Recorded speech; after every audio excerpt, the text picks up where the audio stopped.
Oppo A55 mà chụp lấy cột đài chẳng nhầm nông prap bị reset với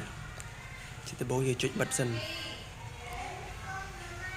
chị hãy dùng một camera power offចំណុចបន្ទាប់ទៀតគឺយើងនេះយើងមើល volume down ណា volume បន្ថយសលេងហ្នឹងចុច volume បន្ថយសលេងហើយជាមួយនឹងប៊ូតុង power ហ្នឹងចុចឲ្យជាប់ទៅចុចឲ្យជាប់ដល់វាចេញ logo ចឹងហើយយើងបលែងអាប៊ូតុង power នឹងចោលទៅតែអា volume ខាងក្រោមហ្នឹងអា volume ដកហ្នឹងយើងចុចឲ្យជាប់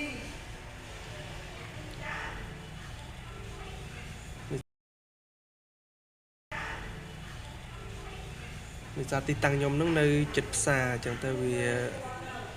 សំឡេងវារៀងញ៉ៃញ៉ៃតិចដោយសារមនុស្សច្រើនអូខេរួចហើយយើងយកអង់គ្លេសយើងចុចយកអង់គ្លេសទៅហើយបន្ទាប់ទៀតយើងចុចពាក្យថា format data ហើយយើងវាយលេខកូដនៅខាងលើគេហ្នឹង7911ហើយចុចពាក្យថា format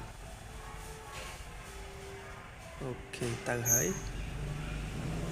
អូខេតើមកវា restart auto ហើយអូខេចាំតិចទៅ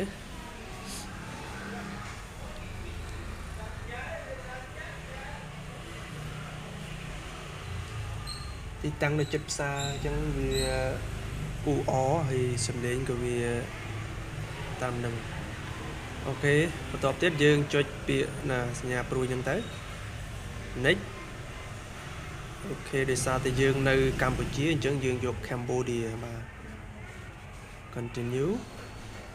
គ្រីសអស់ទៅអាទាំង4ហ្នឹង next ទៀតបាទនៅកន្លែង connect wifi នេះគឺ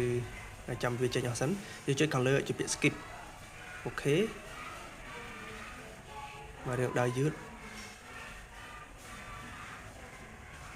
ចុច more ទៀត accept ចង់ទៅបាទចុច skip ខាងលើគេហ្នឹង next done get start ទូរស័ព្ទនេះរឿងដើររឿងតាក់រឿងកាំងមិនទេអូខេឥឡូវចេញហើយឥឡូវយើងចូលទៅក្នុង setting ហើយរូបពាក្យថាអូខេ about device បាទនេះ device name Oppo A55 បាទអរគុណ thank you for watching